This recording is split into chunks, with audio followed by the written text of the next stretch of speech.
Hello everybody, Sean here, and we are looking at Call of Duty Extinction, the Nightfall map, which is new with the Onslaught DLC, just came out this week.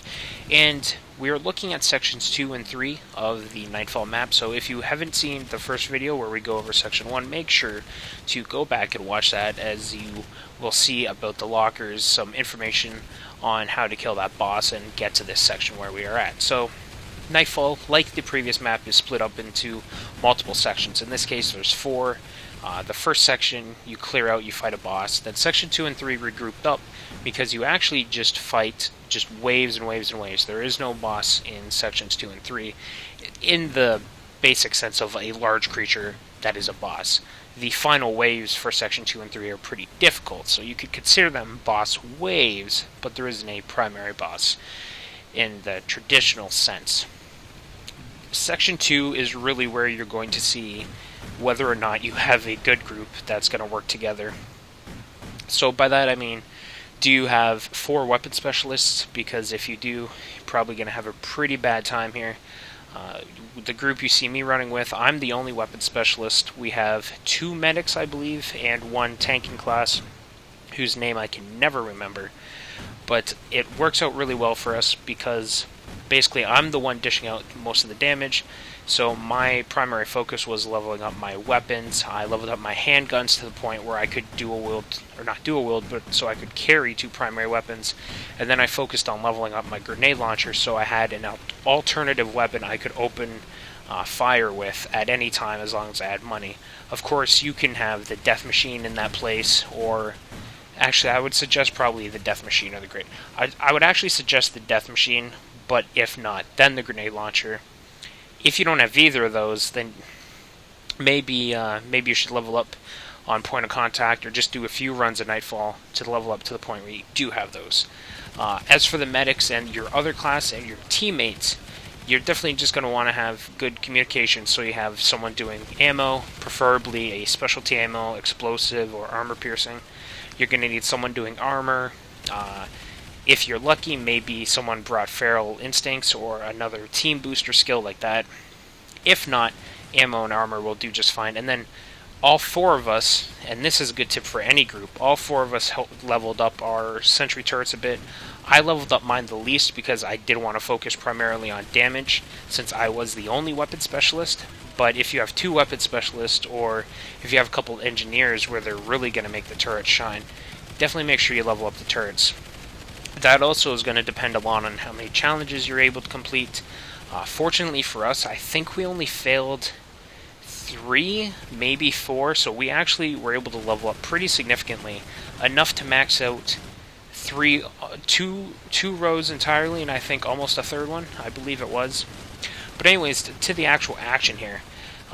Basically, you're going to do your hives the same as you would in Section 2, that is. You're going to protect the hives the same as you would in any of other Extinction section, whether that be on point of contact or on Nightfall.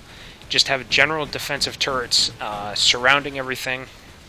Make sure you stay close to it, but you don't need to be so close that you're putting yourself in grave danger.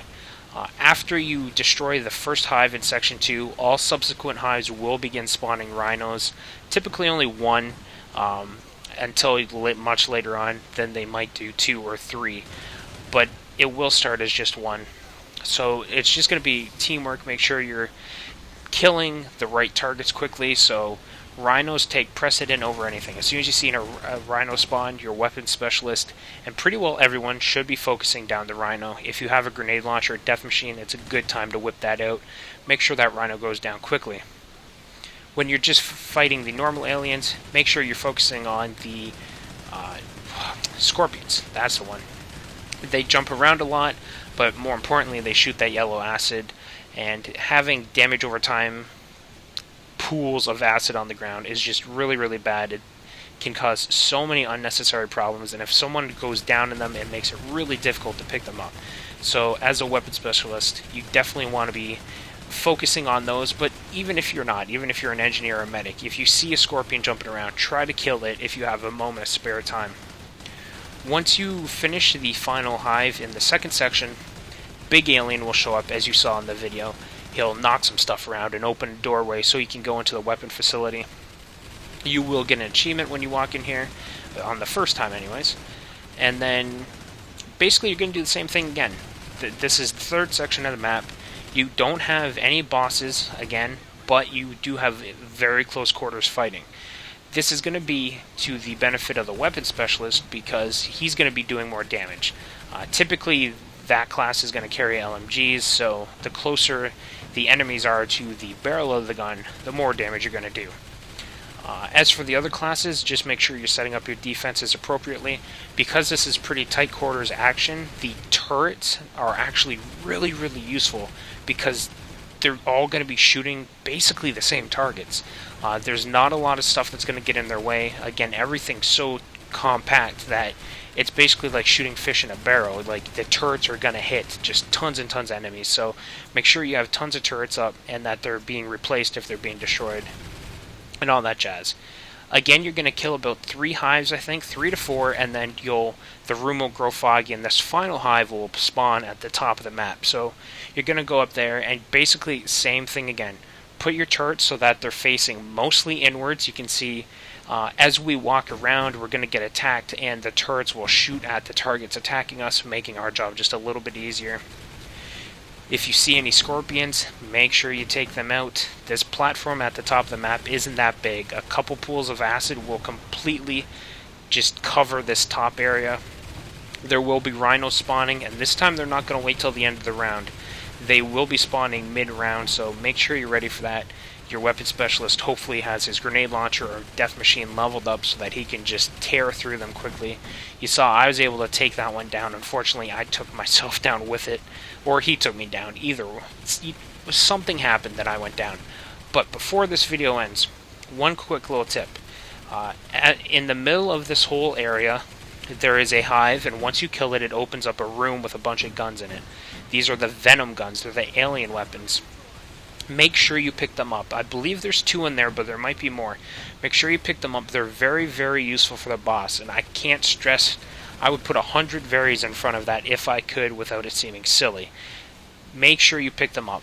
They're not very good at killing individual aliens. It basically shoots a remote bomb. You shoot it, and then you can blow it up, and it does damage. It's not super good against little aliens, but it's very, very useful, again, with the varies. Stressing that. Anyways, I thank you for watching. I hope this gives you some ideas on how exactly to beat sections 2 and 3 and get to the final boss of the Nightfall map. I thank you for watching, and we'll see everyone next time.